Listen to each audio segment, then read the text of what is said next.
Με αποκαλούσαν αόρατη κόρη, σιωπηλή, την αδελφή που δεν θα ήταν ποτέ αρκετή. Για 27 χρόνια, τους πίστευα. Μέχρι τη νύχτα που το πρόσωπό μου εμφανίστηκε σε μια διαφημιστική πινακίδα στην Times Square και ο προσεκτικά κατασκευασμένος κόσμος της οικογένειάς μου κατέρευσε σαν γυαλί, αποδείχθηκε ότι, ενώ εκείνοι ήταν απασχολημένοι να μου λένε ότι δεν είχα σημασία, εγώ έχτιζα μια αυτοκρατορία που δεν περίμεναν ποτέ. Το όνομά μου είναι Elvance, αλλά ο κόσμος της μόδας με ξέρει ως Ivy Vale, και αυτή.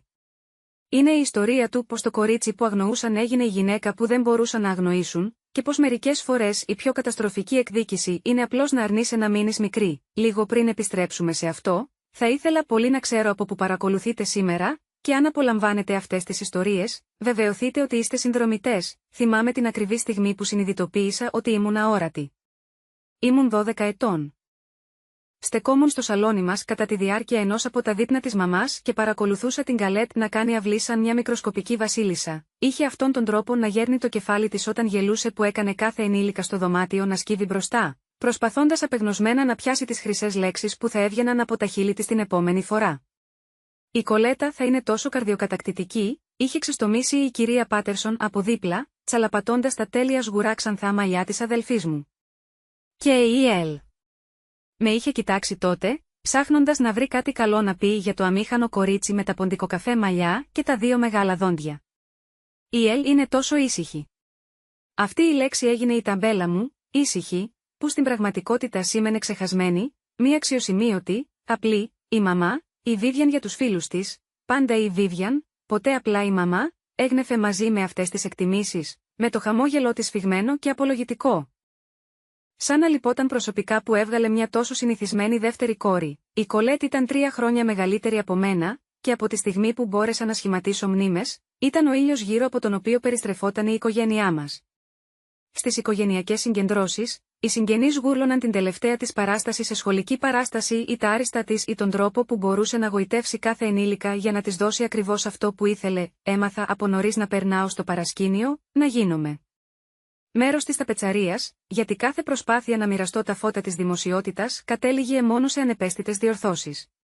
Ελ, γλυκιά μου, ίσως να άφηνες πρώτα την αδελφή σου να τελειώσει την ιστορία της, έλεγε η Βίβιαν κάθε φορά που προσπαθούσα να συνεισφέρω σε συζητήσεις, ή ακόμα χειρότερα, πολύ ωραία, αγαπητή μου. Με εκείνο το ύφος που σήμαινε ότι δεν άκουγε καθόλου. Το χειρότερο δεν ήταν καν η παραμέληση. Ήταν το να βλέπω την Καλέτ να ρουφάει κάθε σταγόνα προσοχής σαν να την δικαιούται, σαν να υπήρχε πεπερασμένη ποσότητα αγάπης στον κόσμο και της άξιζε να την αποθυσαυρίζει όλη. Ποτέ δεν έδειχνε να παρατηρεί πως συρρυκνωνόμουν πίσω κάθε φορά που έμπαινε σε ένα δωμάτιο ή πως έκανα αυτόματα στην άκρη όταν οι φωτογράφοι ήθελαν οικογενειακές φωτογραφίες, γνωρίζοντας ενστικτωδώς ότι θα κατέστρεφα τη σύνθεση. Μέχρι τα 16 μου, είχα τελειοποιήσει την τέχνη του να είμαι αόρατη. Ντυνόμουν σε χαμηλά χρώματα. Μιλούσα μόνο όταν μου μιλούσαν και περνούσα τον περισσότερο χρόνο μου διαβάζοντας το δωμάτιό μου, ενώ οι Καλέτ εξασκούνταν στα καλυστία στο διάδρομο, τις λίγες φορές που προσπάθησα να ξεφύγω από το καβούκι μου, συμμετέχοντας στη σχολική εφημερίδα, κάνοντας οντισιόν για το ανοιξιάτικο musical, η Καλέτ έβρισκε τρόπους να μου θυμίζει τη θέση μου, αντίθετα. Δοκιμάζοντας για τον πρωταγωνιστικό ρόλο, είχε ανακοινώσει ένα δείπνο ένα βράδυ, με τη φωνή της να στάζει ψεύτικη ενθάρρυνση. Νομίζω ότι είναι πολύ γενναίο όταν οι άνθρωποι προσπαθούν για πράγματα που είναι πέρα από τις φυσικές τους ικανότητες. Δεν πήρα τον ρόλο, μετά από αυτό σταμάτησα να κάνω οντισιόν για διάφορα πράγματα. Η πρόσκληση έφτασε μια Τρίτη του Οκτωβρίου, παραδοθήσαμε courier σε έναν κρέμ φάκελο με τα αρχικά της Καλέτ σε χρυσό χρώμα της Βοστόνης. Ακόμα και οι ανακοινώσεις των αραβώνων της έπρεπε να είναι θεατρικές, κοιτούσα το κομψό κείμενο που ζητούσε την παρουσία μου σε ένα εθιμοτυπικό δείπνο στο Rosewood Hotel. Ένα από εκείνα τα μέρη όπου τα ορεκτικά κοστίζουν περισσότερο από τον προϋπολογισμό των περισσότερων ανθρώπων για το παντοπολείο, ένα μέρος του εαυτού μου αναρωτιόταν αν ήταν λάθος. Η Κολέτ και εγώ είχαμε μήνες να μιλήσουμε. Μετά το αμήχανο τηλεφώνημα στο οποίο με είχε ενημερώσει ότι είχε αραβωνιαστεί τον Σεμπάστιαν Μόρισον. Κληρονόμος κάποιας τεχνολογικής περιουσίας, δεν είχα μπει ποτέ στον κόπο να το ψάξω, είχε ξεκαθαρίσει κατά τη διάρκεια εκείνης της συνομιλίας ότι περίμενε ένα συγκεκριμένο επίπεδο ενθουσιασμού από μένα, το είδος του ενθουσιασμού της αδελφής που δεν ήμουν ποτέ ικανή να προσφέρω.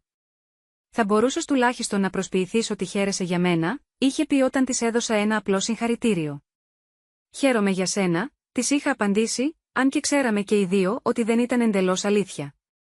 Ήταν δύσκολο να χαίρεσαι για κάποιον που είχε περάσει όλη σου την παιδική ηλικία κάνοντας σε να νιώθεις ότι καταλαμβάνεις πολύ χώρο στον κόσμο. Τώρα, κρατώντας την πρόσκληση, ένιωθα εκείνον τον γνώριμο κόμπο στο στομάχι μου που συνοδεύει κάθε οικογενειακή υποχρέωση.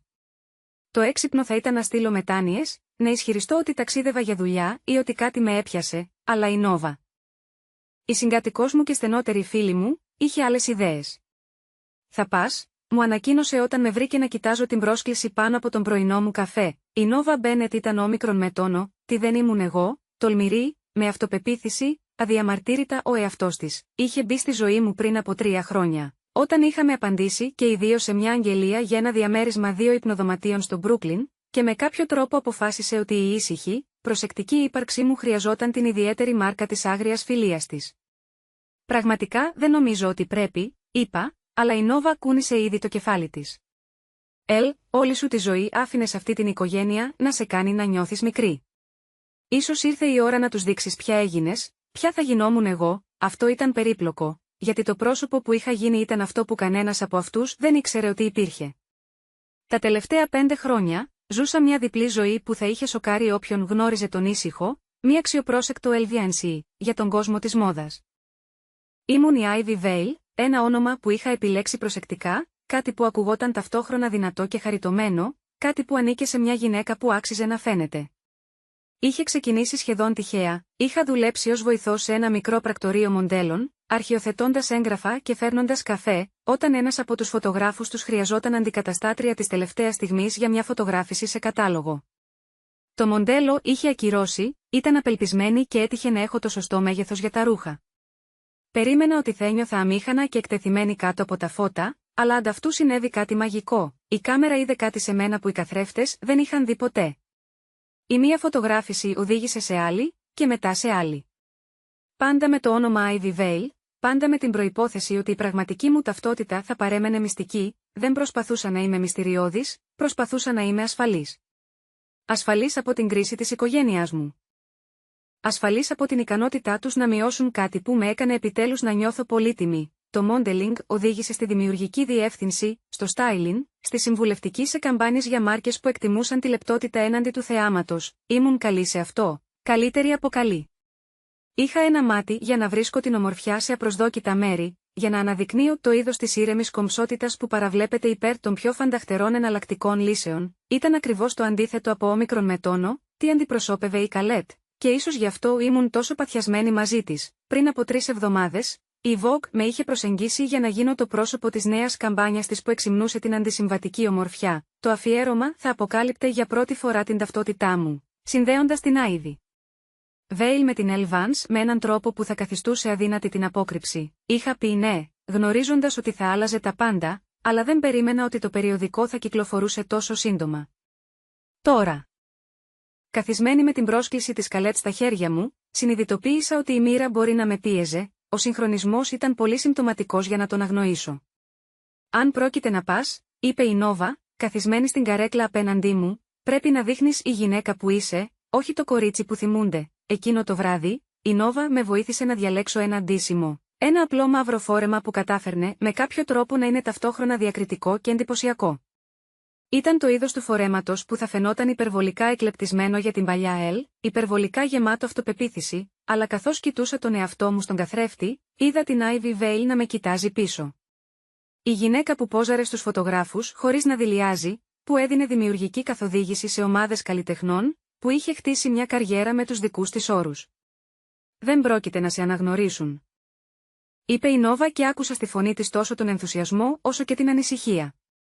Είχε δίκιο.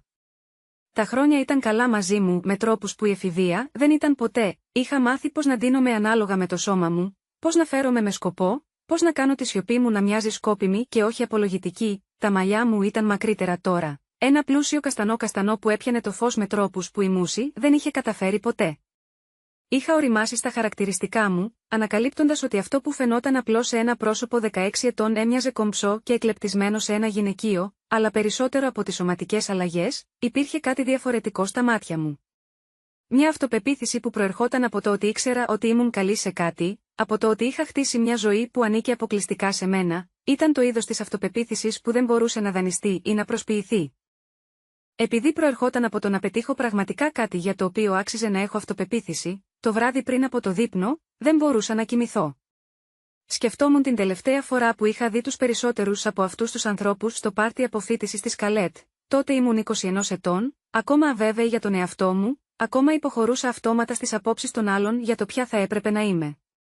Είχα φορέσει ένα απαλό ροζ φόρεμα που με είχε ξεπλύνει εντελώς, και είχα περάσει όλο το βράδυ βοηθώντας την κουζίνα, γιατί αυτό μου έδινε μια δικαιολογία για να αποφύγω να κάνω συζήτηση. Θυμήθηκα τον τρόπο με τον οποίο οι φίλοι της Καλέτ με είχαν κοιτάξει μέσα από μένα, σαν να ήμουν μέρος των επίπλων. Θυμόμουν ότι άκουσα έναν από αυτούς να ρωτάει την Καλέτ: «Αυτή είναι η αδελφή σου, φαίνεται τόσο διαφορετική από σένα», και την απάντηση της Καλέτ. Η Ελ ήταν πάντα η ήσυχη. Δεν αισθάνεται άνετα σε κοινωνικές καταστάσεις, δεν νιώθει άνετα. Λες και η δυσφορία μου ήταν χαρακτηριστικό της προσωπικότητάς μου και όχι μια μαθημένη αντίδραση στα χρόνια που μου συμπεριφέρονταν σαν να μην ανήκα στην ίδια μου την οικογένεια, αλλά αύριο θα ήταν διαφορετικά. Αύριο, θα έμπαινα σε εκείνο το δωμάτιο ως Ivy Vale, ακόμα και αν έβλεπαν μόνο την Elle Vance, θα συμπεριφερόμουν σαν μια γυναίκα που είχε εμφανιστεί σε εξώφυλλα περιοδικών, που είχε διευθύνει φωτογραφίσεις, που είχε χτίσει κάτι σημαντικό με τα χέρια της. Θα ήμουν σιωπηλή αν επέλεγα να είμαι σιωπηλή, όχι επειδή κάποιος άλλος είχε αποφασίσει ότι αυτό ήταν το μόνο που ήμουν ικανή να είμαι. Έκανα scroll στο Instagram της Καλέτ πριν κοιμηθώ, μια συνήθεια που δεν είχα καταφέρει ποτέ να σπάσω, το feed. Της ήταν ακριβώς αυτό που περίμενα, τέλεια επιμελημένες λήψεις του δαχτυλιδιού των αραβώνων της, καλλιτεχνικά διαμορφωμένα σερβίτσια για πρωινό. Σέλφις με καθρέφτες που αναδείκνυαν επώνυμα ρούχα, όλα ήταν όμορφα και γυαλισμένα, και κατά κάποιο τρόπο τελείως κούφια, αλλά σε μερικές από τις φωτογραφίες, ειδικά σε εκείνες όπου την έπιαναν απροετοίμαστη, μπορούσα να δω κάτι κάτω από την παράσταση. Ένα σφίξιμο γύρω από τα μάτια της, μια αναγκαστική ποιότητα στο χαμόγελό της, είχε αποδειχθεί ότι ήταν τόσο ικανοποιητική όσο περίμενε. Η Άννα ανακάλυψε αυτό που πάντα υποπτευόμουν, ότι το να ερμηνεύεις την ευτυχία ήταν εξαντλητικό, και ότι το να σε βλέπουν δεν ήταν το ίδιο πράγμα με το να σε γνωρίζουν. Το Rosewood Hotel ήταν ακριβώς το είδος του μέρους που θα επέλεγε η Καλέτ, κόλλο μάρμαρο και κρίσταλο, και το είδος της διακριτικής πολυτέλειας που ψιθύριζε παρά φώναζε για τα χρήματα. Στάθηκα στο λόμπι για μια στιγμή. Βλέποντας καλοντημένους ανθρώπους να περνούν σαν να είχαν γεννηθεί γνωρίζοντας πως να κινούνται σε χώρους σαν και αυτόν, και ένιωσα αυτό το παλιό γνώριμο φτερούγισμα του να μην ανήκω ακριβώς. Αλλά μετά είδα τον εαυτό μου σε μια από τις στήλες με καθρέφτες και η γυναίκα που κοιτούσε πίσω δεν ήταν το αβέβαιο κορίτσι που συνήθιζε να συρρυκνώνεται σε φανταχτερά μέρη, ήταν η Ivy Vale, η οποία είχε φωτογραφηθεί σε μέρη πολύ πιο τρομακτικά από αυτό. Ίσιοσα τους ώμους μου και προχώρησα προς την ιδιωτική τραπεζαρία σαν να μου ανήκε το μέρος. Οι διπλές πόρτες άνοιξαν και αποκάλυψαν 20 και πλέον άτομα τοποθετημένα γύρω από ένα κομψό τραπέζι που πιθανότατα κόστιζε περισσότερο από τα αυτοκίνητα των περισσότερων ανθρώπων. Όλοι κοίταξαν ψηλά όταν μπήκα και είδα τα πρόσωπά τους να περνούν από σύγχυση, αναγνώριση και κάτι που έμοιαζε σχεδόν με έκπληξη. Με ήξεραν. Αλλά ήταν φανερό ότι πάλευαν να συμβιβάσουν αυτή την εκδοχή του Ζελ με τις αναμνήσεις τους. Ελ. Η φωνή της Κολέτ μεταφέρθηκε σε όλο το δωμάτιο, με τον κατάλληλο ακριβώς τόνο για να ακούγεται φιλόξενη, ενώ με κάποιο τρόπο έκανε σαφές ότι η άφιξή μου ήταν απροσδόκητη. Σηκώθηκε από τη θέση της στην κεφαλή του τραπεζιού, απαστράπτουσα με ένα κρέμ φόρεμα που μάλλον είχε μια επώνυμη ετικέτα που έπρεπε να αναγνωρίσω. Πραγματικά ήρθες. Η έμφαση στο πραγματικά δεν είχε χαθεί από κανέναν στο δωμάτιο. Ήταν ο τρόπος της Κολέτ να υπενθυμίσει σε όλους ότι ήμουν το μέλος της οικογένειας που συνήθως δεν εμφανιζόταν, εκείνο στο οποίο δεν μπορούσε να βασιστεί κανείς για να συμμετάσχει σε σημαντικές στιγμές. Να θυμάστε ότι σπάνια με καλούσαν σε σημαντικές στιγμές. Φυσικά και ήρθα, είπα, δέχτηκα το εναέριο φιλί της και προσπάθησα να μην ανατριχιάσω όταν τα νύχια της για απόλυτα περιποιημένα. Φυσικά, υπήρησαν για λίγο τα χέρια μου. Δεν θα ήθελα να χάσω το δείπνο των αραβώνων σας. Ο Σεμπάστιαν Μόρισον σηκώθηκε από δίπλα της και έριξα μια πρώτη καλή ματιά στον αραβωνιαστικό της αδελφής μου. Ήταν όμορφος με αυτόν τον καθαρό αιμό, ακριβό τρόπο που προερχόταν από καλή γενετική και καλύτερη περιποίηση του δέρματος, αλλά υπήρχε κάτι στοχαστικό στην έκφρασή του που έμοιαζε να μην ταιριάζει με μια φανταχτερή γιορτή. Όταν μου έσφιξε το χέρι, η λαβή του παρέμεινε λίγο παραπάνω από όσο χρειαζόταν. «Πρέπει να είσαι ο Ελ», είπε, και υπήρχε κάτι στη φωνή του. Περιέργεια, ίσως, η αναγνώριση. Η Κολέτ μου είπε τόσα πολλά για σένα. Αναρωτήθηκα τι ακριβώς του είχε πει. Πιθανότατα τη συνηθισμένη αφήγηση, η ασήμαντη μικρή αδελφή, που δεν κατάφερε ποτέ να βρει τον εαυτό της, εργάζεται σε κάτι ασαφές και δημιουργικό. Η ιστορία που έλεγε η Κολέτ για μένα δεν είχε ποτέ μεγάλη ομοιότητα με την πραγματικότητα. Αλλά ήταν η εκδοχή που προτιμούσε η οικογένειά μας. Με κάθισαν στην άλλη άκρη του τραπεζιού, ανάμεσα στην ξαδέλφη Χάρπερ, την οποία θυμόμουν ως τη σκιά της Κολέτ στις οικογενειακές συγκεντρώσεις, και τη θεία Ρουφ, η οποία είχε ήδη πιει 3 ποτήρια κρασί και κριτικάριζε δυνατά τις άνθοσυνθέσεις. Ήταν το είδος της τοποθέτησης που καθιστούσε σαφές ότι ήμουν μια δεύτερη σκέψη, κάποιος για τον οποίο έπρεπε να βρουν χώρο την τελευταία στιγμή. Η Καλέτ κυριαρχούσε στη συζήτηση, όπως ήταν αναμενόμενο, κρατούσε αυλή από τη θέση της στην κεφαλή του τραπεζιού, διασκεδάζοντας τους πάντες με ιστορίες για την αγορά ανηφικών και το κυνήγι χώρων και τις περιπλοκές του σχεδιασμού ενός πάρτι αραβώνων με προορισμό τα Χάμπτονς. Κάθε ανέκδοτο ήταν τέλεια σχεδιασμένο για να αναδείξει το εκλεπτισμένο γούστο της και τους γενναιόδωρους σπόρους του Συμπάστιαν. «Σκεφτόμαστε την Τοσκάνη για το μήνα του μέλιτος», έλεγε, κάνοντας χειρονομία με το ποτήρι του κρασιού της για να δώσει έμφαση. Ο Σεμπάστιαν ξέρει κάποιον που έχει μια βίλα εκεί. Ιδιωτική, εντελώς αποκλειστική.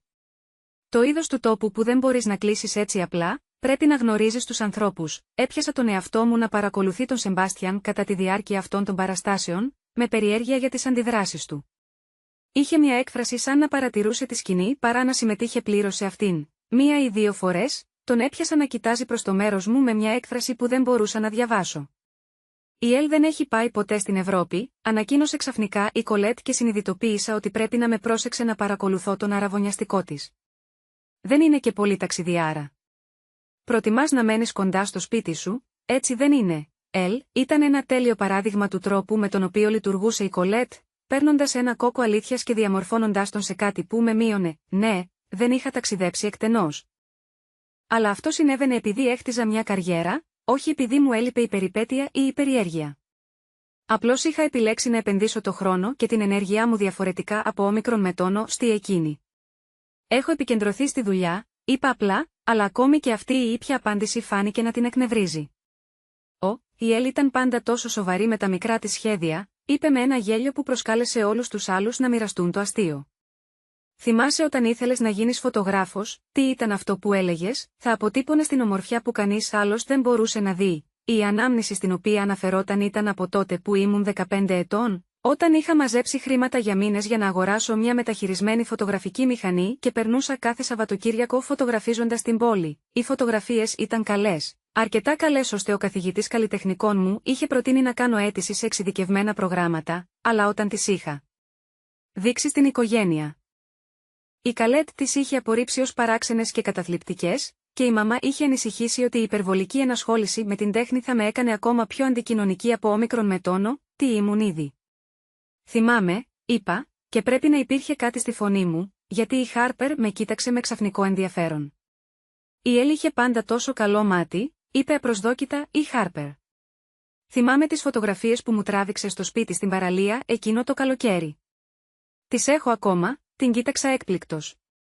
Η Χάρπερ ήταν η αφοσιωμένη οπαδός της Κολέτ από τότε που θυμόμουν τον εαυτό μου, κάποια που γελούσε σε όλες τις σωστές στιγμές και συμφωνούσε με όμικρον με τόνο, τι έλεγε η αδελφή μου.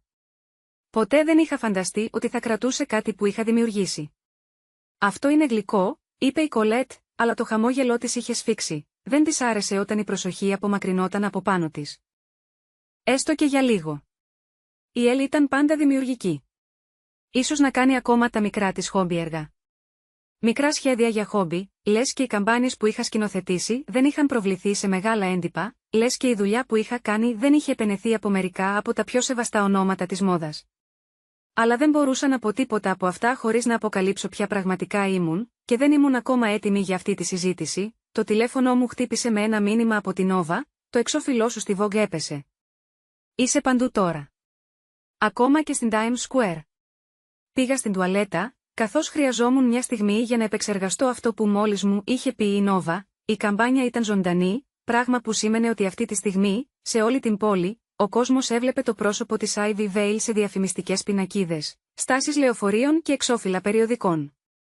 Το μυστικό που κρατούσα για 5 χρόνια θα γινόταν αδύνατο να διατηρηθεί, στεκόμενη στο μαρμάρινο μπάνιο. Κοίταξα την αντανάκλασή μου και προσπάθησα να φανταστώ τι θα συνέβαινε όταν οι δύο κόσμοι μου συγκρούονταν.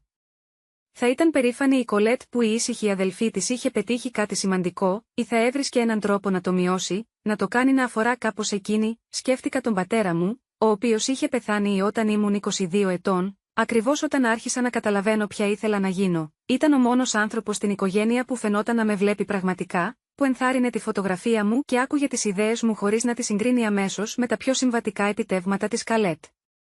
«Μην εξαφανίζεσαι», μου είπε σε μια από τις τελευταίες μας συζητήσεις, όταν πάλευα για το αν θα έπρεπε να ακολουθήσω τη σχολή καλών τεχνών ή να επιλέξω κάτι πιο πρακτικό. Ο κόσμος έχει αρκετούς ανθρώπους που προσπαθούν να είναι σαν όλους τους άλλους. Χρειάζεται περισσότερους ανθρώπους που είναι αρκετά γενναίοι για να είναι ο εαυτός τους. Κουβαλούσα αυτά τα λόγια μαζί μου σε κάθε φωτογράφηση. Σε κάθε δημιουργική απόφαση, σε κάθε στιγμή που μπήκα στον πειρασμό να παίξω εκ του ασφαλούς αντί να εμπιστευτώ το ένστικτό μου, μην εξαφανίζεσαι. Είχε γίνει το προσωπικό μου μότο, ειδικά όταν η οικογένειά μου είχε ξεκαθαρίσει ότι η εξαφάνιση ήταν ακριβώς αυτό που περίμεναν από μένα. Όταν επέστρεψα στο τραπέζι, η Χάρπερ έσκυψε συνωμοτικά προς το μέρος μου. «Είσαι καταπληκτική απόψε», είπε ήσυχα. «Διαφορετική. Με αυτοπεποίθηση. Δεν ξέρω τι έκανες, αλλά έχει αποτέλεσμα». Ήταν το πρώτο ειλικρινές κομπλιμέντο που είχα δεχτεί από κάποιον από την οικογένειά μου εδώ και χρόνια, και με έπιασε απροετοίμαστη. Η Χάρπερ ήταν πάντα όμορφη, με αυτόν τον συμβατικό τρόπο που επιβραβεύεται στην οικογένειά μας, ξανθιά, ζωηρή, εύκολη στην κατανόηση. Αλλά υπήρχε κάτι στην έκφρασή της τώρα που έδειχνε ότι παρακολουθούσε πιο προσεκτικά από όμικρον με τόνο, τι είχα συνειδητοποιήσει. «Ευχαριστώ», είπα και το εννοούσα. Πάντα αναρωτιόμουν τι απέγινε εκείνο το κορίτσι που τράβηξε αυτές τις απίστευτες φωτογραφίες. Συνέχισε. «Ήλπιζα ότι δεν εγκατέλειψες αυτό το κομμάτι του εαυτού σου». Πριν προλάβω να απαντήσω, ο Τζούλιαν Κρόφορντ εμφανίστηκε στον αγκώνα μου. Ο Τζούλιαν ήταν το αγόρι της Κολέτ στο Λύκειο, το είδος του χρυσού αγοριού που έμοιαζε προορισμένο για μεγαλεία. Τώρα ήταν παντρεμένος με παιδιά και εργαζόταν στα οικονομικά, ακόμα όμορφος αλλά πιο μαλακός στις άκρες με τον τρόπο που έφερνε η προαστιακή ικανοποίηση. «Ελβάνς», είπε με ένα χαμόγελο που έμοιαζε πραγματικά ευχαριστημένο. «Ήλπιζα ότι θα ήσουν εδώ απόψε», προσπάθησα να κρύψω την έκπληξή μου. Ο Τζούλιαν μόλις και μετά βίας είχε αναγνωρίσει την ύπαρξή μου όταν έβγαινε με την αδελφή μου, αντιμετωπίζοντας τη συνάντησή μας με την ίδια ευγενική αδιαφορία που είχαν δείξει οι περισσότεροι φίλοι της Κολέτ. «Τζούλιαν», είπα, «χαίρομαι που σε βλέπω». «Ξέρεις, πάντα αναρωτιόμουν τι σου συνέβη μετά το Λύκειο», είπε. «Είσαι τόσο ταλαντούχος, τόσο, δεν ξέρω, διαφορετικός από όλους τους άλλους». «Με την καλή έννοια», πρόσθεσε γρήγορα.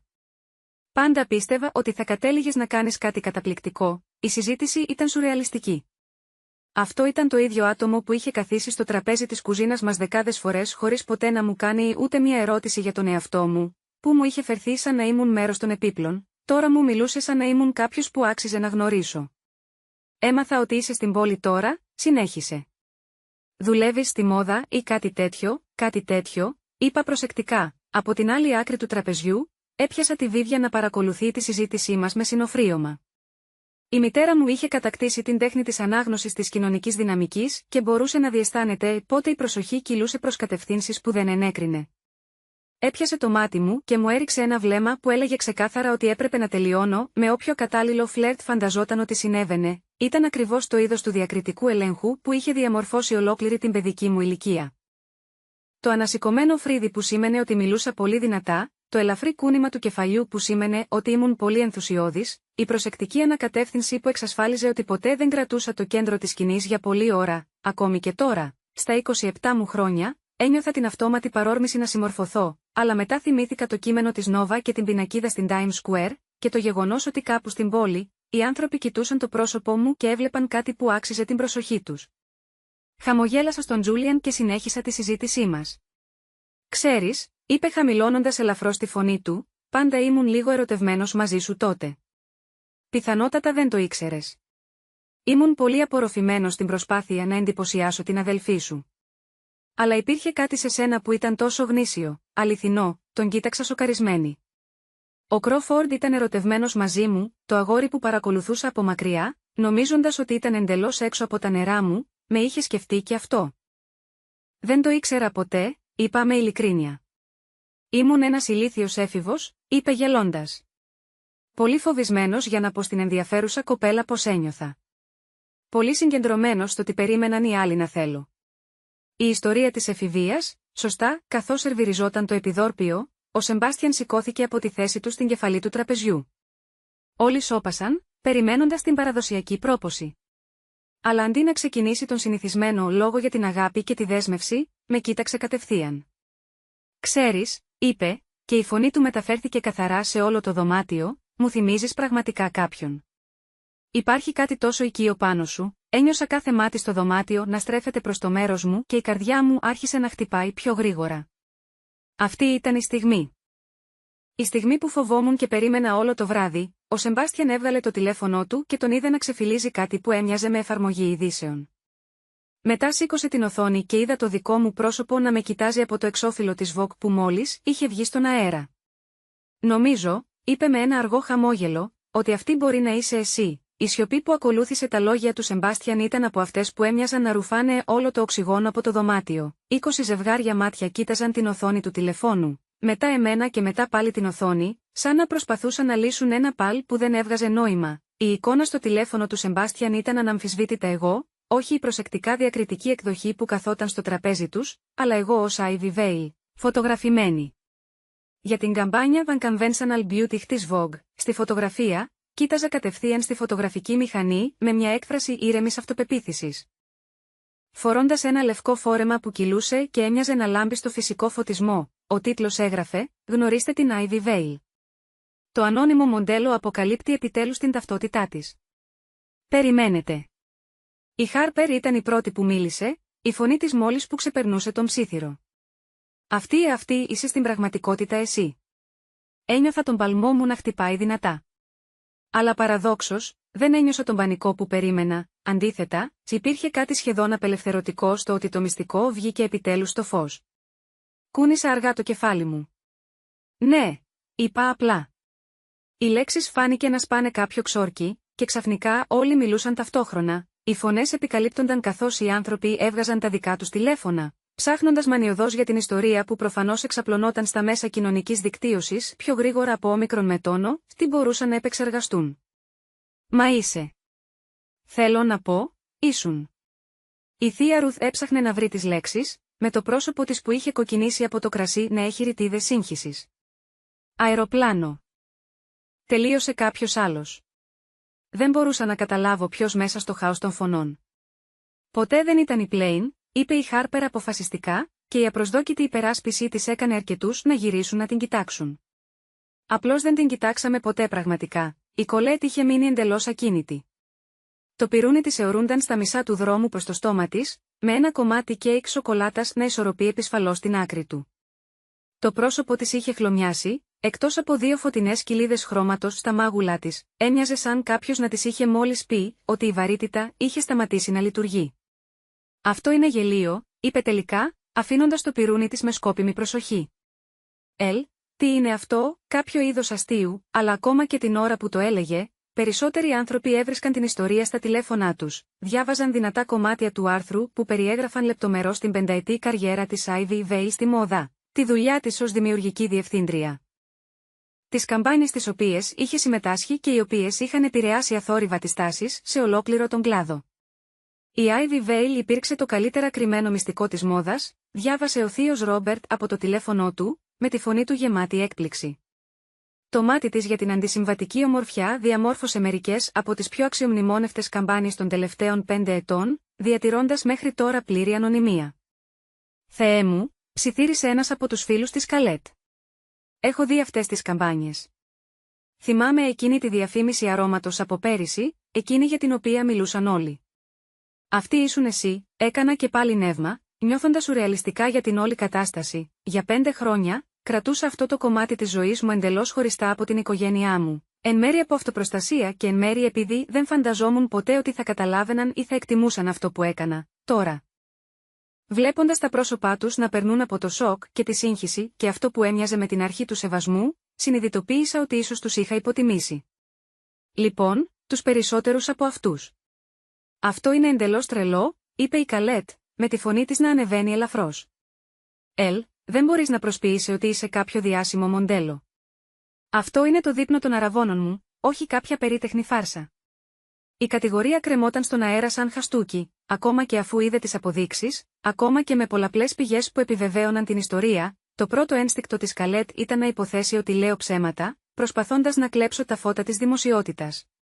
Ο Σεμπάστιαν, ο οποίος παρακολουθούσε το χάος που εκτιλισόταν με κάτι που έμοιαζε με γοητεία, παρενέβη ομαλά.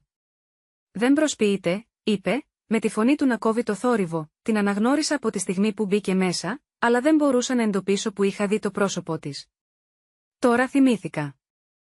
Η εταιρεία μου επένδυσε στην καμπάνια που διεύθυνε για τη Morasan Industries πέρυσι, εκείνη που αύξησε την αναγνωρισιμότητα της μάρκας μας κατά 30. Η αίθουσα σώπασε και πάλι καθώς όλοι απορροφούσαν αυτές τις πληροφορίες.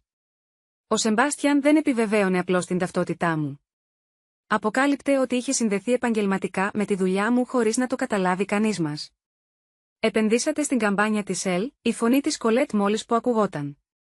«Στην καμπάνια της Ivy Vale», διόρθωσε απαλά ο Σεμπάστιαν. «Αν και υποθέτω ότι πρόκειται για το ίδιο πρόσωπο». Με κοίταξε με κάτι που θα μπορούσε να είναι θαυμασμός. Ήταν λαμπρή δουλειά. Υποτιμημένη. Κομψή. Απόλυτα αυθεντική, όλα όσα η ομάδα marketing μας προσπαθούσε να πετύχει εδώ και χρόνια. Η Χόρπαρ είχε βρει ολόκληρο το άρθρο της Vogue στο τηλέφωνο της και διάβαζε με προσοχή. «Ακούστε, εξαιρετικές στιγμές σε φαινομενικά συνηθισμένα θέματα». Η δουλειά της δείχνει ότι η αληθινή κομψότητα δεν προέρχεται από την τελειότητα, αλλά από το θάρρος να είσαι αυθεντικά ο εαυτός σου. Ένιωσα τα μάγουλά μου να καίνε καθώς η Χάρπερ διάβαζε το απόσπασμα. Ήταν παράξενο να ακούω τη φιλοσοφία μου να περιγράφεται τόσο επίσημα, ειδικά μπροστά σε ανθρώπους που είχαν περάσει χρόνια αντιμετωπίζοντας με σαν να μην είχα τίποτα ενδιαφέρον να πω για οτιδήποτε. «Υπάρχουν δεκάδες άρθρα για το έργο της», συνέχισε η Χάρπερ, ξεφυλίζοντας γρήγορα. «Περιοδικά μόδας, δημοσιεύσεις της βιομηχανίας. Είσαι πραγματικά διάσημη». «Διάσημη θα μπορούσε να είναι μια καλύτερη λέξη», είπα, προσπαθώντας να εκτρέψω λίγη από την ένταση της προσοχής τους. Τις περισσότερες φορές, ο κόσμος δεν ξέρει το όνομα του μοντέλου, αλλά ο θείος Ρόμπερτ κουνούσε το κεφάλι του. «Αυτό το άρθρο λέει ότι ήσουν δημιουργικός διευθυντής σε καμπάνιες για τη Chanel, τον Dior, τον Tom Ford. Πρόκειται για τεράστιες μάρκες. Δεν πρόκειται για απλό μόντελινγκ. Έχεις διευθύνει τη δημιουργική πλευρά μεγάλων καμπανιών μόδας. Το μέγεθος αυτού που είχα πετύχει είχε επιτέλους αρχίσει να τους γίνεται αντιληπτό. Δεν επρόκειτο μόνο για όμορφες φωτογραφίες ή τυχερές ευκαιρίες, είχα χτίσει μια καριέρα βασισμένη στο δημιουργικό μου όραμα, στην ικανότητά μου να βλέπω και να δημιουργώ την ομορφιά με τρόπους που έβρισκαν ανταπόκριση στους ανθρώπους. Η Vivian, η οποία ήταν επιδεικτικά σιωπηλή κατά τη διάρκεια του μεγαλύτερου μέρους της αποκάλυψης, βρήκε επιτέλους τη φωνή της. «Αλλά πώς είναι δυνατόν αυτό, ποτέ?» «Θέλω να πω, θα το είχαμε καταλάβει αν έκανες κάτι τέτοιο», υπήρχε κάτι σχεδόν εριστικό στον τόνο της, σαν να την εξαπάτησα σκόπιμα, επειδή δεν ανταποκρινόμουν στις προσδοκίες της για τα όρια μου. «Το κράτησα μυστικό», είπα απλά. «Ήθελα να χτίσω κάτι με τους δικούς μου όρους, χωρίς επιπλοκές. Αυτό που δεν είπα ήταν ότι το κράτησα μυστικό επειδή έπρεπε να το προστατέψω από αυτό ακριβώς το είδος ελέγχου. Από την οικογενειακή δυναμική που πάντα με έκανε να νιώθω ότι οτιδήποτε πετύχαινα θα μειωνόταν ή θα εξηγούνταν με κάποιο τρόπο». «Αλλά γιατί?» ρώτησε η Χάρπερ, και η ερώτησή της έμοιαζε ειλικρινά μπερδεμένη και όχι κατηγορηματική. «Γιατί να κρύψεις κάτι τόσο καταπληκτικό?» Κοίταξα γύρω από το τραπέζι τα πρόσωπα που επιτέλους με κοιτούσαν με κάτι σαν σεβασμό και ένιωσα μια θλίψη για τα χρόνια που χάσαμε, για τις σχέσεις που θα μπορούσαν να ήταν διαφορετικές, αν ήμουν αρκετά γενναία για να είμαι πλήρως ο εαυτός μου νωρίτερα. «Επειδή», είπα προσεκτικά, «έπρεπε να ξέρω ότι αυτό που έχτιζα ήταν πραγματικά δικό μου. Είχα ανάγκη να αποδείξω στον εαυτό μου ότι μπορούσα να πετύχω χωρίς να βασίζομαι σε οικογενειακές διασυνδέσεις ή εξηγήσεις ή προσδοκίες για το ποια έπρεπε να είμαι». Ο Σεμπάστιαν έγνεψε αργά και μπορούσα να δω κατανόηση στην έκφρασή του. «Ήθελες να ξέρεις ότι οι άνθρωποι εκτιμούσαν τη δουλειά σου για αυτό που ήταν. Όχι εξαιτίας του με ποιον συνδεώσουν». «Ακριβώς». Η Κολέτ είχε γίνει όλο και πιο χλωμή και πιο άκαμπτη καθ' όλη τη διάρκεια αυτής της ανταλλαγής απόψεων. Τώρα σηκώθηκε απότομα, με την καρέκλα της να γδέρνει στο πάτωμα. «Αυτό είναι γελίο», είπε ξανά, αλλά η φωνή της είχε μια εύθραυστη ποιότητα που έκανε όλους να την κοιτάξουν με ανησυχία. Δεν ξέρω τι είδους παιχνίδι παίζεις, αλλά υποτίθεται ότι πρόκειται για τον αραβόνα μου.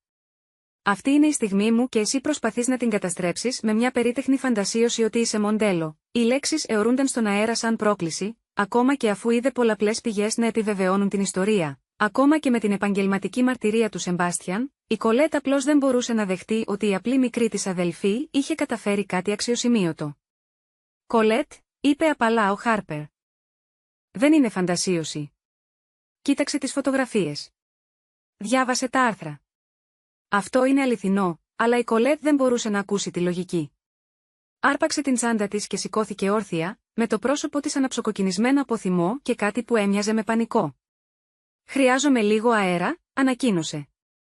Όλο αυτό το βράδυ ήταν. «Δεν μπορώ να το αντιμετωπίσω αυτό τώρα», κατευθύνθηκε προς την πόρτα, στη συνέχεια σταμάτησε και γύρισε προς το τραπέζι. «Ξέρετε κάτι, εντάξει. Συγχαρητήρια, Ελ. Κατάφερες να μετατρέψεις το δείπνο των αραβώνων μου σε πάρτι για το coming out σου. Ελπίζω να είσαι ευτυχισμένη», και με αυτό, έφυγε, αφήνοντας πίσω της ένα δωμάτιο γεμάτο κόσμο που την κοιτούσε σοκαρισμένος. Η Βίβιαν, που έδειχνε ταπεινωμένη από τη συμπεριφορά της μεγαλύτερης κόρης της, μάζεψε τα πράγματά της και έτρεξε πίσω από την Κολέτ, ρίχνοντας απολογητικές ματιές πάνω από τον ώμο της, αλλά χωρίς να μου ζητήσει πραγματικά συγγνώμη. Οι υπόλοιποι καλεσμένοι κάθισαν για μια στιγμή σε άβολη σιωπή. Επεξεργαζόμενοι αυτό που μόλις είχε συμβεί, τότε, απροσδόκητα, ο Χάρπερ άρχισε να χειροκροτεί. «Νομίζω», είπε ξεκάθαρα, «ότι θα έπρεπε να γιορτάζουμε το καταπληκτικό επίτευγμα της Ελ αντί να προσποιούμαστε ότι αυτό είναι κατά κάποιον τρόπο πρόβλημα». Ο Τζούλιαν προσχώρησε, μετά ο θείος Ρόμπερτ, μετά ο Σεμπάστιαν. Ένας-ένας, οι υπόλοιποι καλεσμένοι άρχισαν να χειροκροτούν και ένιωσα δάκρυα να τρυπώνουν στις γωνίες των ματιών μου. Δεν ήταν η αντίδραση που περίμενα ή έστω ήλπιζα, αλλά ένιωσα γνήσια με έναν τρόπο που η οικογενειακή έγκριση δεν είχε νιώσει ποτέ πριν. «Ξέρετε ποιο είναι το πιο απίστευτο κομμάτι», είπε ο Σεμπάστιαν καθώς το χειροκρότημα καταλάγιαζε, «κοιτάζοντας αυτές τις φωτογραφίες, διαβάζοντας για τη δουλειά σου, αυτός ήσουν πάντα. Απλά δεν είχαμε ποτέ το χρόνο να σε δούμε πραγματικά», είχε δίκιο. Και αυτή η διαπίστωση ήταν τόσο επικυρωτική όσο και σπαρακτική, δεν είχα γίνει άλλος άνθρωπος. Απλά είχα βρει επιτέλους το κουράγιο να αφήσω τους ανθρώπους να δουν ποια πραγματικά ήμουν. Το κορίτσι που είχε τραβήξει φωτογραφίες που αποτύπωναν την ομορφιά σε απροσδόκητα μέρη είχε μεγαλώσει και είχε γίνει μια γυναίκα που έχτισε την καριέρα της πάνω στην ίδια αρχή. Καθώς η βραδιά τελείωνε και ο κόσμος άρχιζε να φεύγει, πολλοί από αυτούς σταμάτησαν για να με συγχαρούν ή να μου κάνουν ερωτήσεις για τη δουλειά μου. Οι συζητήσεις έμοιαζαν διαφορετικές από οποιαδήποτε οικογενειακή συγκέντρωση στην οποία είχα συμμετάσχει ποτέ. Μιλούσαν σε μένα, όχι γύρω μου, ρωτούσαν για τις απόψεις και τις εμπειρίες μου αντί να κάνουν υποθέσεις για τους περιορισμούς μου. Ο Χάρπερ ήταν ο τελευταίος που έφυγε, παραμένοντας καθώς μάζευα τα πράγματά μου. «Ελ», είπε απαλά, «σου χρωστάω μια συγγνώμη. Όλοι μας. Πέρασα τόσα χρόνια ακολουθώντας την Καλέτ, συμφωνώντας με όμικρον με τόνο, τι έλεγε. Που δεν σταμάτησα ποτέ να σκέφτομαι πώς σου φερόμαστε, σου άξιζε κάτι πολύ καλύτερο από όλους μας». Την αγκάλιασα τότε, εκπλαγμένος από το πόσο πολλά σήμαιναν για μένα τα λόγια της. «Σε ευχαριστώ που το είπες αυτό. Το εννοώ. Και θέλω να ξέρεις ότι κράτησα εκείνες τις φωτογραφίες που μου τράβηξες, γιατί ήταν οι πρώτες φωτογραφίες που με έκανε κάποιος να νιώθω όμορφη χωρίς να χρειάζεται να ποζάρω ή να εκτελώ. Είδες κάτι σε μένα που δεν ήξερα καν ότι υπήρχε. Καθώς έβγαινα από το ξενοδοχείο Rosewood εκείνο το βράδυ, ένιωσα ότι άφηνα πίσω μου κάτι περισσότερο από ένα απλό οικογενειακό δείπνο. Άφηνα πίσω μου την εκδοχή του εαυτού μου που είχε περάσει 27 χρόνια ζητώντας συγγνώμη που καταλάμβανε χώρο στον κόσμο. Αύριο, όλοι θα ήξεραν ότι η Elvans και η Ivy Vale ήταν το ίδιο πρόσωπο και θα έπρεπε να βρω πώς να περιηγηθώ σε έναν κόσμο όπου οι δύο ταυτότητές μου είχαν επιτέλους συγχωνευτεί, αλλά για πρώτη φορά στη ζωή μου. Δεν φοβόμουν να με δουν. Ήμουν έτοιμη να σταματήσω να εξαφανίζομαι. Οι επιπτώσεις από το δείπνο των αραβώνων άρχισαν πριν καν φτάσω στο σπίτι εκείνο το βράδυ. Καθώς καθόμουν στο πίσω κάθισμα ενός Uber, βλέποντας τα φώτα της πόλης να περνούν θολά από το παράθυρο, το τηλέφωνό μου βούιζε αδιάκοπα με ειδοποιήσεις, Instagram, Twitter, Facebook. Όπου και αν κοίταξα, οι άνθρωποι μοιράζονταν το ρεπορτάζ της Vogue, με έκαναν tag, σχολιάζοντας τη μεταμόρφωση από αόρατη αδελφή σε επιτυχημένο μοντέλο, αλλά δεν ήταν μόνο θετική προσοχή. Μέχρι να φτάσω στο διαμέρισμά μου στο Brooklyn, η Καλέτ είχε ήδη δημοσιεύσει την απάντησή της στα μέσα κοινωνικής δικτύωσης. Βρήκα την Νόβα να με περιμένει με ένα φλιτζάνι τσάι και μια γκριμάτσα. «Δεν έχασε καθόλου χρόνο», είπε η Νόβα, δίνοντάς μου το τηλέφωνό της. Η ανάρτηση στο Instagram ήταν ένα αριστούργημα στην παθητική επιθετική χειραγώγηση. Μια όμορφα φιλτραρισμένη φωτογραφία της Καλέτ που φαινόταν συντετριμμένη. Με μια λεζάντα που κατάφερνε να παρουσιάσει τον εαυτό της ως θύμα, ενώ παράλληλα κατέστρεφε διακριτικά την αξιοπιστία μου, μερικές φορές οι πιο κοντινοί σου άνθρωποι κάνουν τα πάντα για να τραβήξουν την προσοχή, ακόμα και αν αυτό σημαίνει ότι καταστρέφουν τις πιο σημαντικές στιγμές της ζωής σου. Μου ραγίζει την καρδιά το γεγονός ότι η ίδια μου η αδελφή επέλεξε απόψε να αποκαλύψει αυτή την περίτεχνη φαντασίωση. Ήθελα απλώς μια τέλεια βραδιά για να γιορτάσω την αγάπη με την οικογένεια, αλλά υποθέτω ότι κάποιοι άνθρωποι δεν αντέχουν να αφήσουν τους άλλους να λάμψουν. Τα σχόλια έπεφταν ήδη βροχή από τους ακολούθους της, ανθρώπους που δεν γνώριζαν τίποτα για την ιστορία μας, αλλά ήταν έτοιμοι να την υπερασπιστούν απέναντι στη ζηλιάρα αδελφή της που υποτίθεται ότι είχε κατασκευάσει μια καριέρα μοντέλου για να της κλέψει τη δόξα. Διαβάζοντας τα ένιωσα σαν να με χτυπούσαν επανειλημμένα στο στομάχι. «Αποκαλεί την καριέρα της φαντασίωση», είπε η Νόβα. Με τη φωνή της σφιγμένη από θυμό. Ακόμα και μετά από όλα όσα συνέβησαν απόψε, ξεφίλησα και άλλα σχόλια, και κάθε ένα από αυτά με έκανε να νιώθω μικρότερη. Αναζητάς πολύ την προσοχή, φαντάσου να ζηλεύεις τόσο πολύ την ευτυχία της αδελφής σου που να λες ψέματα ότι είσαι μοντέλο. Αυτός είναι ο λόγος για τον οποίο κάποιοι άνθρωποι δεν θα έπρεπε να προσκαλούνται σε οικογενειακές εκδηλώσεις. «Μην διαβάζεις άλλο», είπε η Νόβα, παίρνοντας το τηλέφωνο μακριά μου. «Αυτοί οι άνθρωποι δεν σε ξέρουν. Δεν ξέρουν τι πραγματικά συνέβη, αλλά η ζημιά εξαπλωνόταν πέρα από τους οπαδούς της Κολέτ. Κάποιος είχε καταγράψει μέρος της συζήτησης στο δείπνο και το δημοσίευσε στο TikTok με τη λεζάντα «Οικογενειακό δράμα φανταχτερό εστιατόριο». Η αδελφή ισχυρίζεται ότι είναι κρυφό σούπερ μόντελ. Το βίντεο ήταν κωκώδες και ο ήχος κακός, αλλά μπορούσατε να ακούσετε καθαρά την Καλέτ να με κατηγορεί ότι λέω ψέματα και τη δική μου σιωπηλή επιβεβαίωση ότι ναι. Ήμουν η Ivy Vale. Τα σχόλια σε αυτό το βίντεο ήταν ακόμη χειρότερα. Οι άνθρωποι ανέλυαν την εμφάνισή μου, συζητούσαν αν ήμουν αρκετά όμορφη για να είμαι πραγματικό μοντέλο, έκαναν εικασίες για πλαστικές επεμβάσεις και Photoshop, κάποιοι με υπερασπίστηκαν, επισημένοντας την νόμιμη δημοσιογραφική κάλυψη και την επιβεβαίωση του συμπάστσαν, αλλά πνίγηκαν από τους σκεπτικιστές και τα τρόλ. Πέρασα τις επόμενες 3 ημέρες σε ένα περίεργο είδος λίθαργου. Επαγγελματικά, το τηλέφωνό μου χτυπούσε συνεχώς. Αιτήματα για συνεντεύξεις, προτάσεις συνεργασίας, μάρκες που ήθελαν να συνεργαστούν με μια νεοαποκαλυφθήσα Ivy Vale, αλλά προσωπικά, ένιωθα σαν να ήμουν υπό πολιορκία. Παλιοί συμμαθητές μου από το Λύκειο έμπαιναν στα DMs μου με μηνύματα που κειμένονταν από συγχαρητήρια μέχρι καχυποψία. Πάντα ήξερα ότι το είχες μέσα σου. Η μίξη με αυτό φαίνεται ψεύτικη. Το L που θυμάμαι ήταν εξαιρετικά αμήχανο. Πρώην συνάδελφοι από τις πρώτες μου δουλειές έδιναν συνεντεύξεις σε κουτσομπολίστικα blogs. Μοιράζοντας μη κολακευτικές ιστορίες για το παράξενο ήσυχο κορίτσι που προφανώς είχε κρυφές φιλοδοξίες, το χειρότερο ήταν να βλέπω την οικογένειά μου να επιλέγει πλευρά. Ο θείος Ρόμπερτ δημοσίευσε ένα υποστηρικτικό μήνυμα στο Facebook, κοινοποιώντας το άρθρο της Vogue με τη λεζάντα «Είμαι τόσο περήφανος για την απίστευτα ταλαντούχα ανιψιά μου», αλλά η θεία Πατρίσα έκανε like σε αρκετές αναρτήσεις της Khaled, συμπεριλαμβανομένης μιας όπου μοιράστηκε μια αναδρομική φωτογραφία μας ως έφηβη με λεζάντα πριν κάποιοι ξεχάσουν ποιοι πραγματικά ήταν. Ακόμη και οι επαγγελματικές μου σχέσεις επηρεάζονταν. Είχα μια προγραμματισμένη συνάντηση με έναν πιθανό πελάτη, ο οποίος πέρασε τα πρώτα 20 λεπτά ρωτώντας για την οικογενειακή κατάσταση αντί να συζητήσει για την καμπάνια που υποτίθεται ότι σχεδιάζαμε. «Κοιτάξτε», είπε η υπεύθυνη της μάρκας, γέρνοντας πίσω στην καρέκλα της. «Μας αρέσει η δουλειά σας. Πραγματικά μας αρέσει.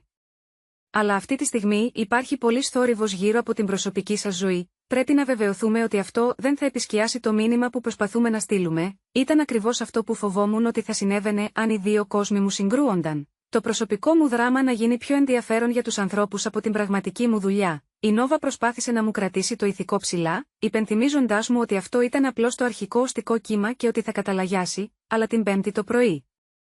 Ξύπνησα και ανακάλυψα ότι κάποιος είχε δημιουργήσει έναν ψεύτικο λογαριασμό στο Instagram χρησιμοποιώντας παλιές φωτογραφίες μου από το Λύκειο, δημοσιεύοντας τες μαζί με πρόσφατες φωτογραφίες από το Ivy Vale με λεζάντες όπως εσείς θα κρίνετε. Το ίδιο πρόσωπο, η περίτεχνη απάτη. Ήμουν ξαπλωμένη στον καναπέ μου, κοιτούσα το ταβάνι και αναρωτιόμουν αν θα έπρεπε απλά να μείνω αόρατη για πάντα, όταν τηλεφώνησε η Χόρπαρ. Πρέπει να σου πω κάτι, είπε χωρίς προκαταρκτικά, για την Κολέτ. Για το γιατί αντιδρά έτσι, σηκώθηκα, έκπληκτη που την άκουσα τόσο σύντομα μετά το δείπνο. Τι εννοείς, θυμάσαι τον David Patterson, από το κολέγιο? Όντως τον θυμόμουν, έναν γλυκό, καλλιτεχνικό τύπο που μου είχε ζητήσει να βγούμε σε μια από τις λίγες οικογενειακές συγκεντρώσεις στις οποίες είχε παρευρεθεί. Είχα ενδιαφερθεί, αλλά πριν προλάβει να εξελιχθεί κάτι, άρχισε ξαφνικά να βγαίνει με την Κολέτ αντί για αυτόν. Η Κολέτ του είπε ότι δεν ενδιαφερόσουν, συνέχισε ο Χάρπερ. Είπε ότι τον θεωρούσες πολύ παράξενο, πολύ καλλιτεχνικό. Τον έπεισε να τη ζητήσει να βγείτε αντί για αυτό, και μετά βγήκε μαζί του για 3 μήνες πριν βαρεθεί και τον παρατήσει. Ένιωσα σαν να μου είχε βγει ο αέρας από τα πνευμόνια. Τι έκανε, το έχει ξανακάνει, Ελ? Κάθε φορά που ένας άντρας έδειχνε ενδιαφέρον για σένα, και ήταν περισσότεροι από όσους ήξερες. Έβρισκε τρόπο να στρέψει την προσοχή στον εαυτό της. Δεν μπορούσε να αντέξει την ιδέα ότι κάποιος θα μπορούσε να επιλέξει εσένα αντί για εκείνη. Η αποκάλυψη αναπλαισίωσε τόσες πολλές αναμνήσεις, τόσες πολλές στιγμές. Όταν είχα αναρωτηθεί γιατί οι άντρες που έδειχναν να ενδιαφέρονται άρχιζαν ξαφνικά να με αποφεύγουν ή εμφανίζονταν στις οικογενειακές εκδηλώσεις, όπως δηλώνει η Καλέτ αντί για αυτούς. Δεν ήταν ότι ήμουν αόρατη, ήταν ότι η αδελφή μου εργαζόταν ενεργά για να με κρατήσει έτσι. Γιατί μου το λες αυτό τώρα, ρώτησα. Επειδή κουράστηκα να είμαι συνένοχη, είπε η Χάρπερ. Κουράστηκα να τη βλέπω να σε καταστρέφει για να ανεβαίνει η ίδια. Και επειδή νομίζω ότι σου αξίζει να ξέρεις ότι το ένστικτό σου σχετικά με το ότι οι άνθρωποι ενδιαφέρονται για σένα ήταν σωστό. Απλά φρόντισε να μην το μάθεις ποτέ. Αφού έκλεισε το τηλέφωνο η Χάρπερ, ένιωσα κάτι να αλλάζει μέσα μου. Ο πόνος ήταν ακόμα εκεί.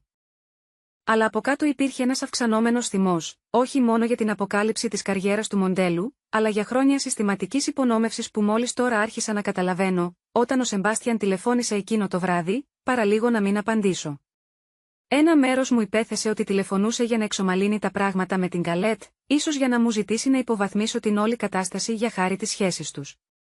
Ελ, είπε όταν τελικά το σήκωσα, πρέπει να σε δω. Μπορούμε να συναντηθούμε κάπου ιδιαιτέρως. Συναντηθήκαμε σε μια μικρή καφετέρια στο χωριό, μακριά από οπουδήποτε θα μπορούσαμε να πέσουμε πάνω σε φωτογράφους της οικογένειας ή της κοινωνίας. Ο Σεμπάστιαν φαινόταν κουρασμένος, σαν να μην είχε κοιμηθεί καλά, και υπήρχε κάτι διαφορετικό στον τρόπο του, λιγότερο γυαλισμένος, πιο αβέβαιος. Ακύρωσα τον αραβόνα, είπε, χωρίς προκαταρκτικά, παραλίγο να πνιγώ στον καφέ μου. Τι έκανες, σήμερα το πρωί? Δεν μπορούσα. Ελ. Αυτές οι τελευταίες μέρες μου έδειξαν πράγματα για την Κολέτ που δεν μπορώ να ξεχάσω. Ο τρόπος που προσπαθεί να καταστρέψει τη φήμη σου, ο τρόπος που κινητοποιεί τον κόσμο εναντίον σου, δεν είναι αυτή η γυναίκα που νόμιζα ότι παντρεύομαι, τον κοίταξα σοκαρισμένη. Σεμπάστιαν, δεν χρειάζεται να το κάνεις αυτό εξαιτίας μου. Αυτό που συνέβη στο δείπνο δεν αφορούσε εσένα και την Κολέτ, έτσι δεν είναι, έσκυψε μπροστά, με την έκφρασή του έντονη. Ελ, παρακολουθούσα την καριέρα σου για 2 χρόνια χωρίς να ξέρω ότι ήσουν εσύ. Τις καμπάνιες σου, τη δημιουργική σου κατεύθυνση.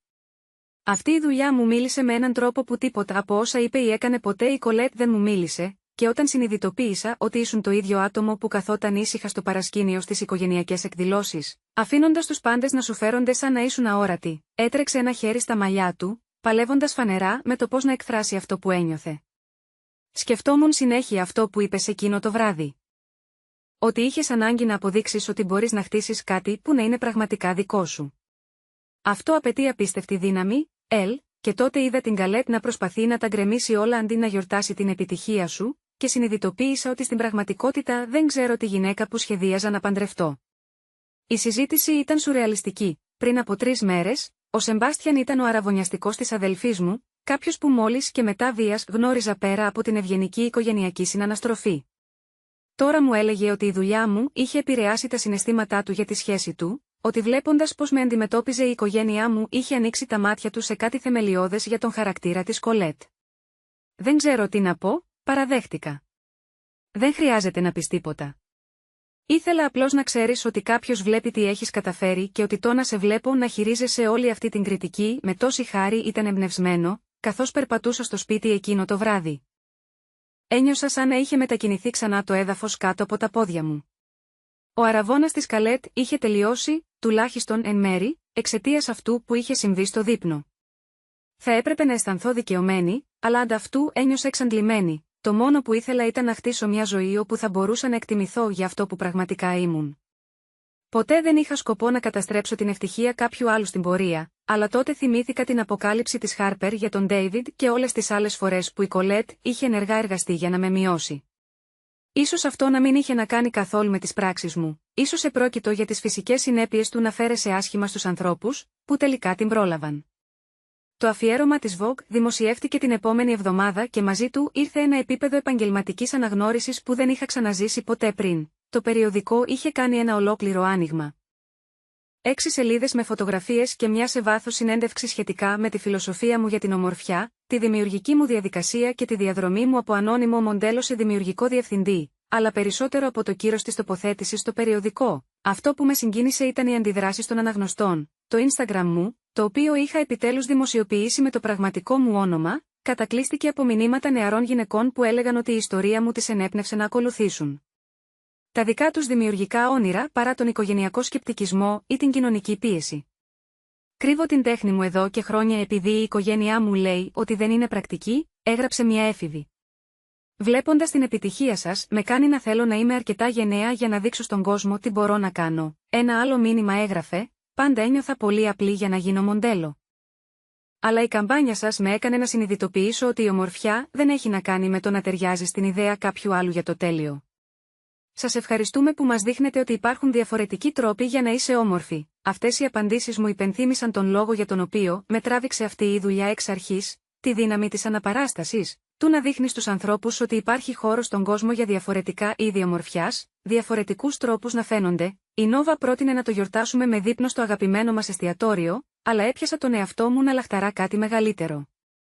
Τι θα λέγατε να κάνουμε ένα πάρτι, είπα, όχι για τον τύπο ή τους ανθρώπους της βιομηχανίας, αλλά για όλους όσοι με στήριξαν στην πορεία, τους φωτογράφους που ρίσκαραν ένα άγνωστο μοντέλο, τους βοηθούς που έγιναν φίλοι, τους πελάτες που εμπιστεύτηκαν το όραμά μου. Το πάρτι κατέληξε να γίνει σε έναν χώρο γκαλερί στην Τριμπέκα, τον οποίο ένας φίλος μου φωτογράφος προσφέρθηκε να μας αφήσει να χρησιμοποιήσουμε. Το κρατήσαμε σε στενό κύκλο, ίσως 50 άτομα, αλλά αισθάνθηκα ότι ήταν η πιο αυθεντική γιορτή στην οποία συμμετείχα ποτέ. Οι άνθρωποι ήταν εκεί επειδή νοιάζονταν πραγματικά για μένα ή τη δουλειά μου, όχι λόγω κοινωνικής υποχρέωσης ή ευκαιριών δικτύωσης.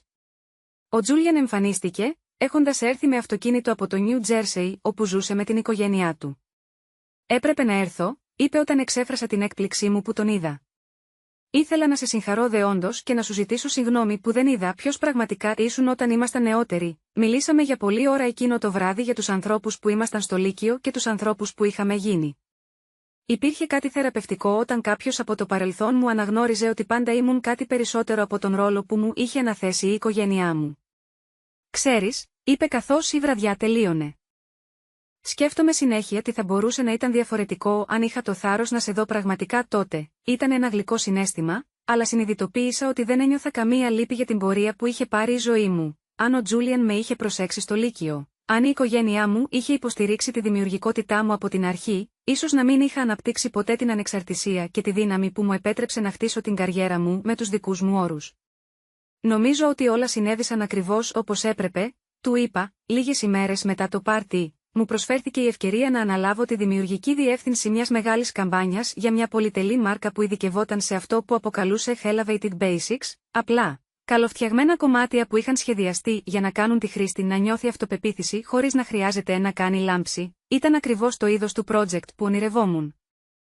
Μια ευκαιρία να εφαρμόσω την αισθητική μου σε μεγαλύτερη κλίμακα. Το κόνσεπτ της καμπάνιας ήταν η ήρεμη αυτοπεποίθηση, φωτογραφίες γυναικών σε διάφορα στάδια της ζωής τους, όλες φορώντας τα ρούχα της μάρκας με τρόπους που έμοιαζαν φυσικοί και ακομπλεξάριστοι. Φωτογραφίσαμε σε πραγματικές τοποθεσίες και όχι σε στούντιο, μια γυναίκα διαβάζει σε ένα βιβλιοπωλείο, μια άλλη βγάζει βόλτα τον σκύλο της στο πρωινό φως, μια γιαγιά μαθαίνει στην εγγονή της να ψήνει. Ήταν από τις πιο ικανοποιητικές δουλειές που είχα κάνει ποτέ. Εν μέρει επειδή ένιωσα ότι επιτέλους μπορούσα να χρησιμοποιήσω την ορατότητά μου για να παρουσιάσω το είδος της ομορφιάς στο οποίο πάντα πίστευα. Δεν επρόκειτο για παραδοσιακά μοντέλα, ήταν γυναίκες των οποίων τα πρόσωπα έλεγαν ιστορίες, των οποίων η αυτοπεποίθηση προερχόταν από τη βιωμένη εμπειρία και όχι από τη γενετική κλήρωση, ενώ εγώ βυθιζόμουν στην καμπάνια. Η ζωή της Καλέτ ξετυλίγονταν με πολύ πιο δημόσιο τρόπο, χωρίς τη σταθεροποιητική παρουσία και την οικονομική υποστήριξη του Σεμπάστιαν. Φαινόταν να παλεύει να διατηρήσει τον τρόπο ζωής γύρω από τον οποίο είχε χτίσει την ταυτότητά της. Οι αναρτήσεις της στα μέσα κοινωνικής δικτύωσης γίνονταν όλο και πιο απελπισμένες. Είδη σχεδιαστών προς πώληση, περιεχόμενο με χορηγίες για αμφισβητήσιμα προϊόντα, λεζάντες που ζητούσαν την προσοχή και έκαναν τους οπαδούς της να νιώθουν άβολα. Τι λυπήθηκα, ειλικρινά, το να βλέπεις κάποιον που είχε ορίσει τον εαυτό του αποκλειστικά μέσω της εξωτερικής επικύρωσης να χάνει τις πηγές αυτής της επικύρωσης ήταν πραγματικά οδυνηρό, ακόμη και δεδομένης της ιστορίας μας. Ήρθε σε επαφή μαζί μου μέσω ενός κοινού ξαδέρφου, ζητώντας να συναντηθούμε για καφέ για να ξεκαθαρίσουμε τα πράγματα. Ένα μέρος του εαυτού μου ήταν περίεργο να ακούσει τι είχε να πει.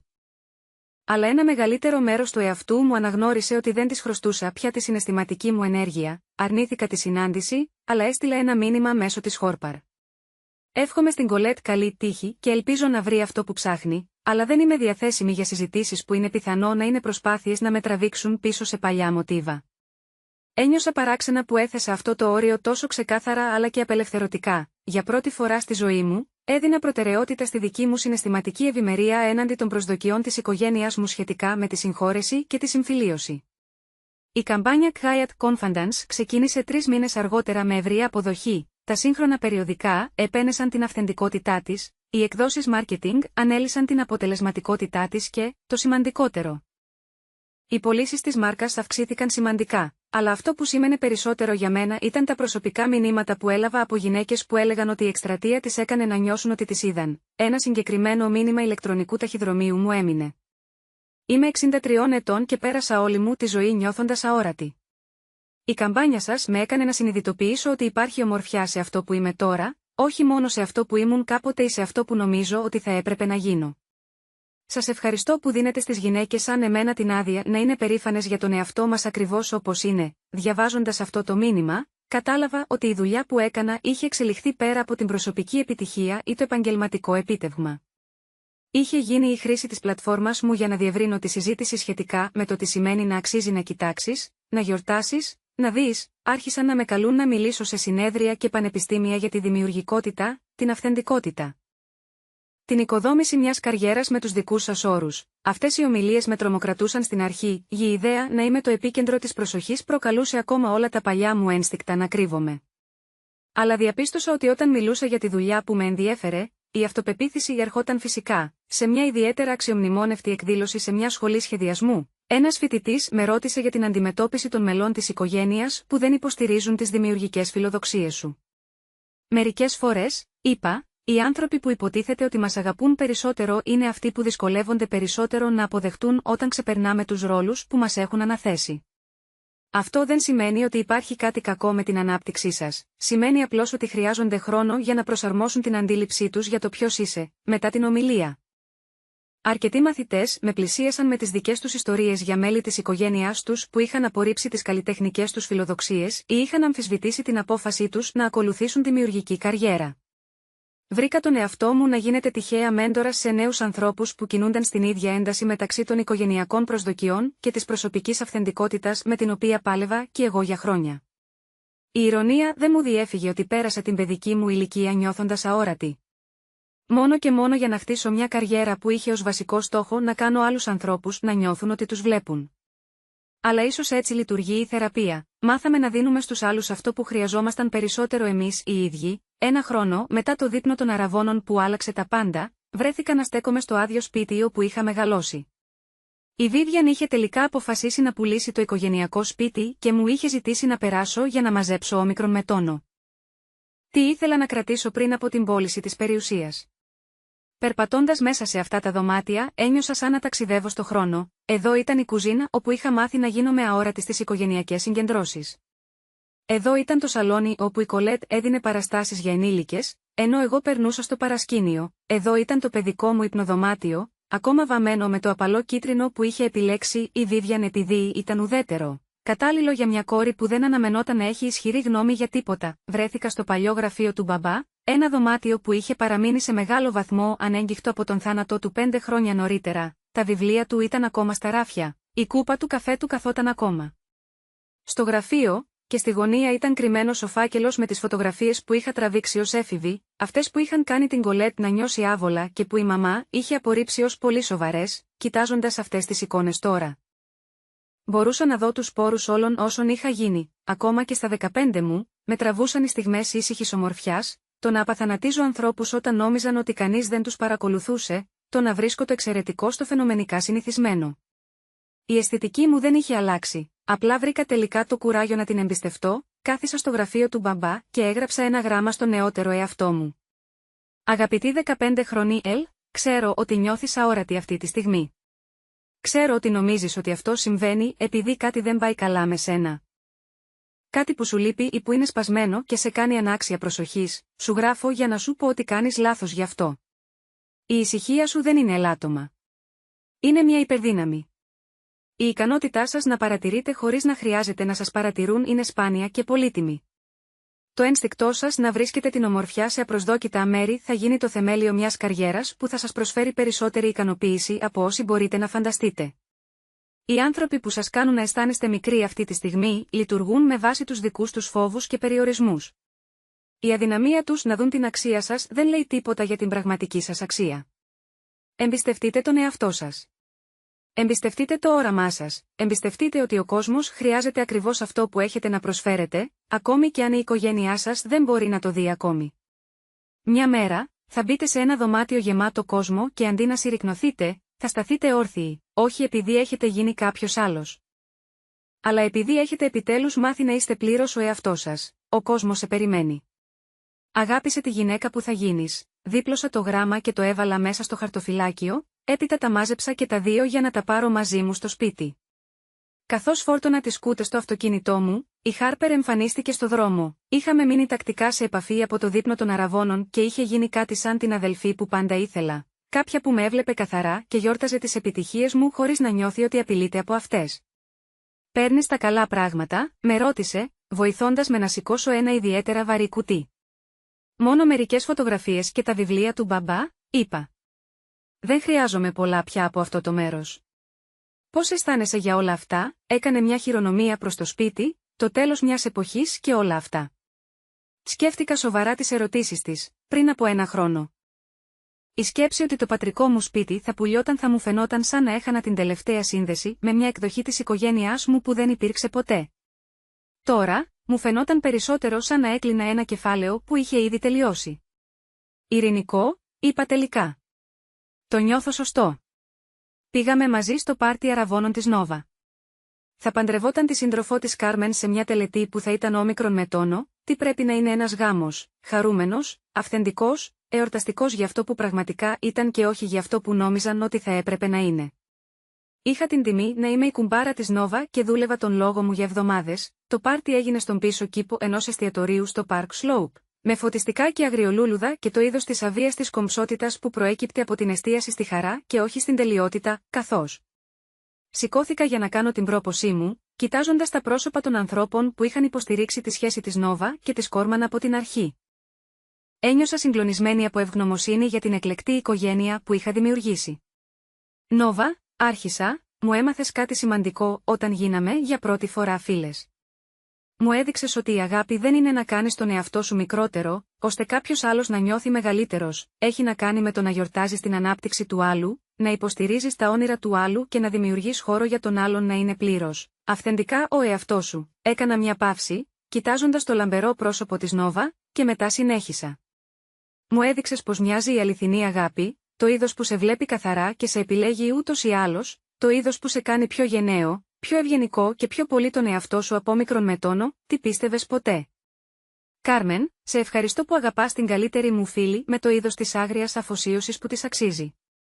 Και σας ευχαριστώ και τις δύο που δείξατε σε όλους μας ότι οι καλύτερες σχέσεις χτίζονται πάνω στην αλήθεια, όχι στις επιδόσεις». Το χειροκρότημα ήταν θερμό και γνήσιο. Και καθώς κάθισα πίσω, ένιωσα την Νόβα να μου σφίγγει το χέρι. «Ήταν τέλειο», ψιθύρισε, αργότερα εκείνο το βράδυ, καθώς το πάρτι τελείωνε, ο Σεμπάστιαν εμφανίστηκε στο τραπέζι μου. Είχαμε μείνει σε επαφή σποραδικά τον τελευταίο χρόνο, επαγγελματική αλληλογραφία κυρίως, με περιστασιακές φιλικές επισκέψεις, έδειχνε καλά, πιο χαλαρός από όμικρον με τόνο, τι τον είχα δει ποτέ, σαν να είχε απαλλαγεί από κάποια υποχρέωση που δεν είχε συνειδητοποιήσει ότι τον βάραινε. «Συγχαρητήρια για την καμπάνια», είπε, αναφερόμενο στο τελευταίο μου έργο που μόλις είχε ξεκινήσει. «Είδα τη διαφημιστική πινακίδα στην Times Square. Είναι απίστευτη δουλειά. Σας ευχαριστώ». Τι κάνεις, αλήθεια, χαμογέλασε και ήταν η πρώτη εντελώς απροκάλυπτη έκφραση που είχα δει ποτέ από αυτόν. Είμαι καλά. Πραγματικά καλά. Αποδεικνύεται ότι το τέλος ενός αραβώνα που ήταν λάθος και για τους δυο μας ήταν μια από τις καλύτερες αποφάσεις που πήρα ποτέ. Μιλήσαμε για λίγο για τη δουλειά, για τη ζωή. Για τις παράξενες τροπές που είχαν πάρει οι ζωές και των δύο μας από εκείνο το δείπνο πριν από ένα χρόνο, υπήρχε μια άνεση ανάμεσά μας που φαινόταν πρωτόγνωρη, η άνεση δύο ανθρώπων που είχαν περάσει κάτι δύσκολο μαζί και βγήκαν από την άλλη πλευρά άθικτοι.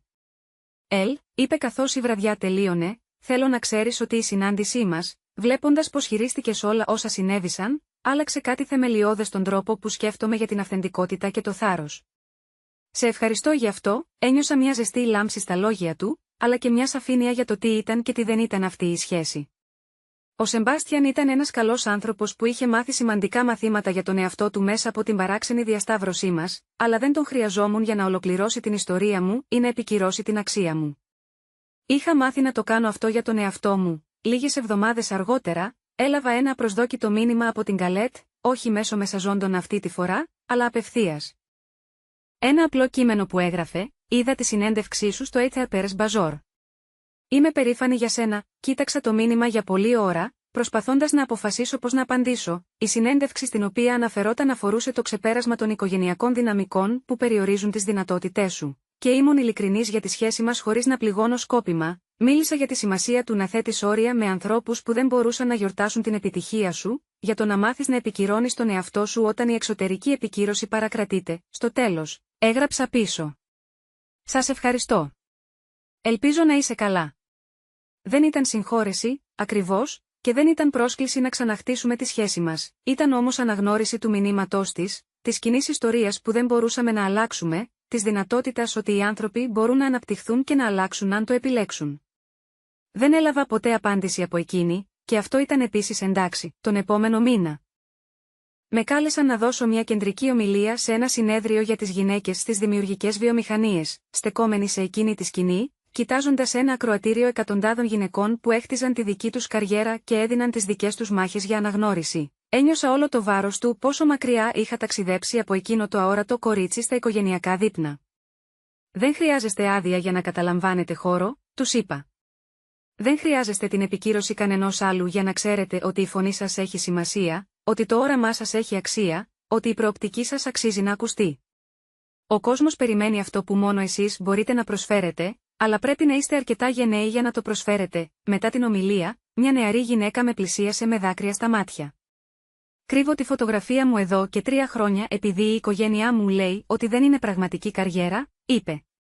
Αλλά ακούγοντάς σας, νομίζω ότι είμαι έτοιμη να σταματήσω να κρύβομαι, οδηγώντας το σπίτι εκείνο το βράδυ.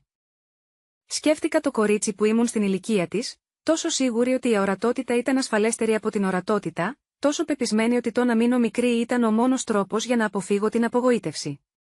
Εύχομαι να μπορούσα να γυρίσω πίσω και να της πω αυτό που ήξερα τώρα, ότι το να σε βλέπουν ήταν τρομακτικό, αλλά το να μην σε βλέπουν ήταν πιο τρομακτικό.